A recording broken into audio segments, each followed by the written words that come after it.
யானைகள் பெரும் அச்சுறுத்தலாக உள்ளது. துகோர் மந்து, ஏப்புகோடு மந்து, கோயில் மந்து, தொடுகோடு மந்து, பெரத்தோல் மந்து மற்றும் பகல்கோடு மந்து, தல்சேரி மந்து ஆகிய மந்துகளில் கிட்டத்தட்ட ஒரு 100 ஏக்கருக்கு மேலே விவசாயம் செய்து தொடர் மக்கள் வருகிறோம்.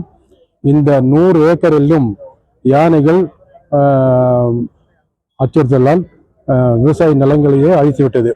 கிட்டத்தட்ட அதனுடைய நஷ்டஈடு பார்த்தீங்கன்னா கிட்டத்தட்ட ஒரு 50 லட்சத்துக்கு மேலே சேதப்படுத்தி விட்டது. இது ஏற்கனவே மாவட்ட ஆட்சித்தலைவருக்கும் டிஎஃப் அவர்களுக்கும் ஏற்கனவே மனு கொடுத்துள்ளோம். அவர்களும் நடவடிக்கை எடுப்பதாக சொன்னார்கள். இப்போ மீண்டும் இந்த மனு ஒன்று மாவட்ட ஆட்சித்தலைவர்களுக்கு கொடுத்துள்ளோம்.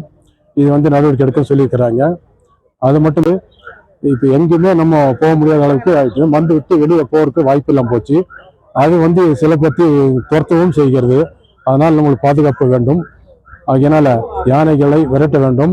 அதற்கு ஒரு மின்வேலி ஏற்படுத்த வேண்டும். மின்வேலி இல்லையினால் கிட்டத்தட்ட அந்த மைக்க ஊசி செலுத்தி அந்த யானை அப்புறப்படுத்த வேண்டும் என்பது கோரிக்கை வச்சிருக்கிறோம். இது உடனடியாக தமிழக அரசும் மாவட்ட நிர்வாகமும் நடவடிக்கை எடுத்து தர வேண்டும் என்று கேட்டுக்கொள்கிறோம்.